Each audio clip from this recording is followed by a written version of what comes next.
Hey everybody, it's Luke with Figure Me Out, and today we're looking at the G.I. Joe Classified Series Special Missions, Cobra Island, Cobra Viper. Woo! These things are a mouthful. But this is number 22 in the series. As you can see on the side, we've got some file card type stuff there.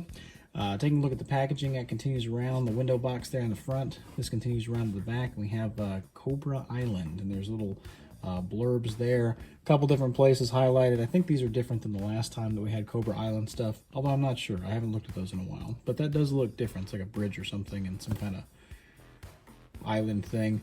On the side, we get this cool artwork here of the Cobra Viper, and there's 3 of them there. Only one of them here, though, unfortunately. But let's go ahead and crack this thing open, and we'll take a closer look at the figure inside. And here we are out of the packaging, and taking a look at this guy out of the packaging, I gotta say, I like him even more out than I liked him in. Really, really cool figure. Let's talk about some accessories that he comes with first. First things first, we get these little goggles. Those are pretty nice. You'd think it'd be the same goggles as the original Cobra Trooper, but it's not. It's something different, so that's cool. In addition to that, we get this gun that he's holding. I'm gonna take that out for you here. And taking a look at that, that's pretty cool. It's a nice solid black color. It kind of looks less goofy gun and more realistic kind of, you know, space weapon. I don't know.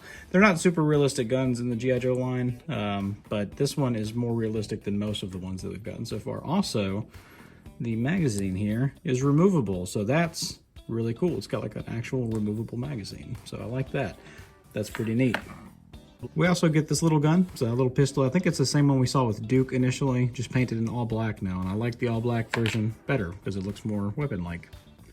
In addition to that, we get his backpack, which is fairly nicely done. It's got a little rope on the side, which is painted different, which is pretty cool.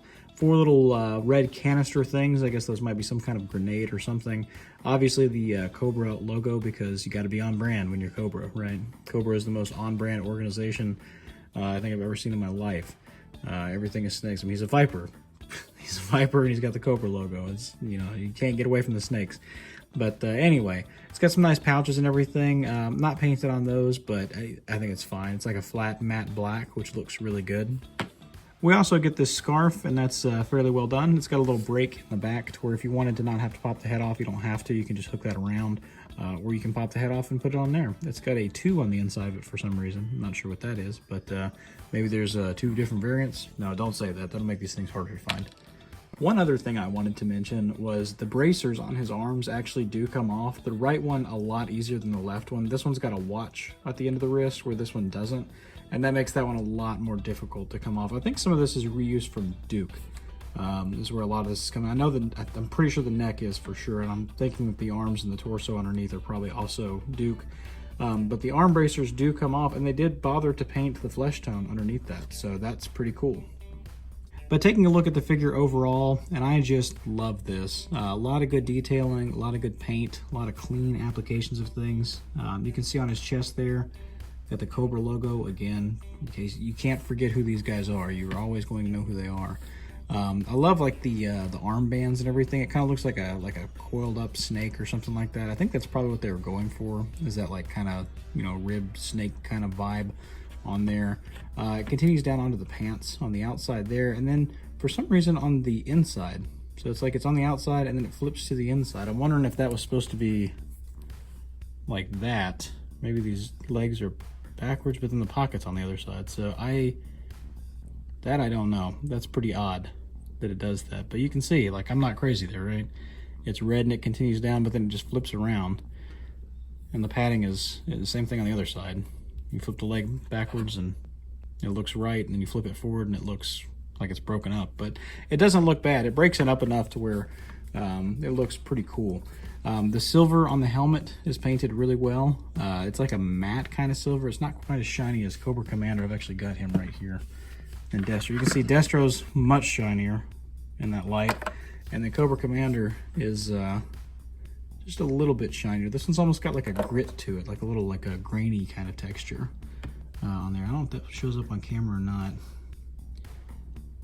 but it's got kind of a grainy texture. Anyway, talking about the rest of this figure, I love the aesthetic here. You can see the neck kind of coming through underneath the helmet. That's pretty cool, but it gets hidden by the scarf if you wanted to do that too. The vest is really clean. It's black and red. I just like that black and red, you know, playing off each other. That's a really good look for things, and it's no exception here. It looks really good. Let's talk about some articulation though.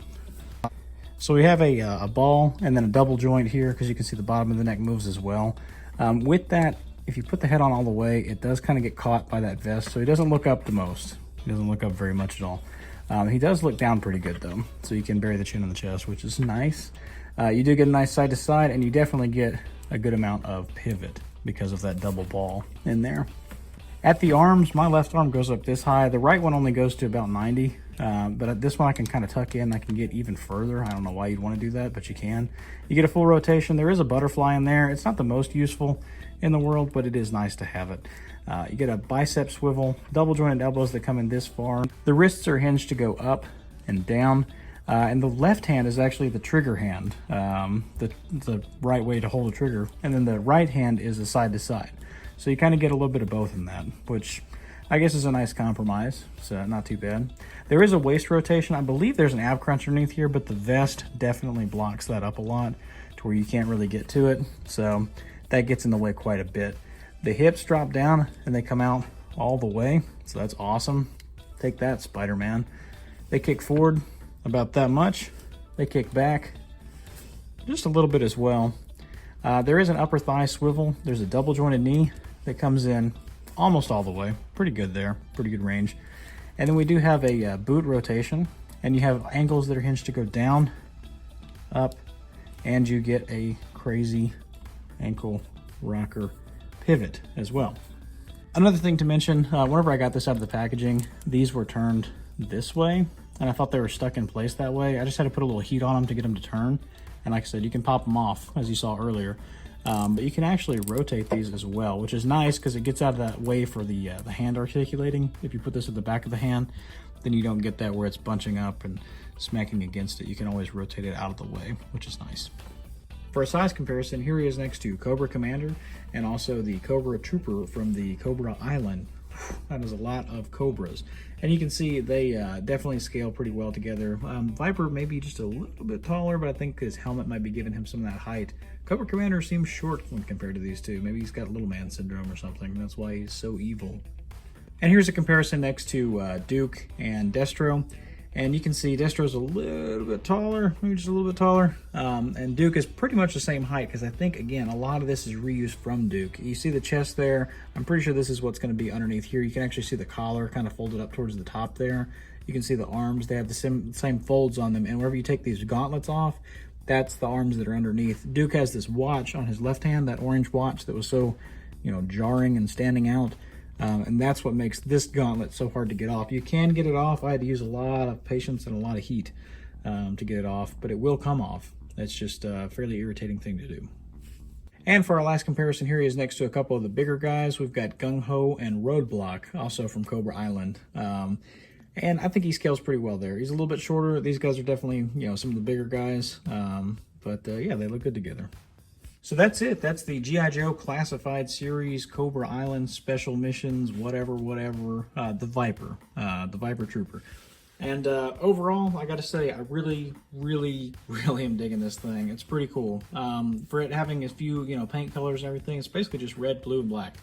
But there's a couple other things that just make it pop, like that rope being painted makes it just pop a little bit.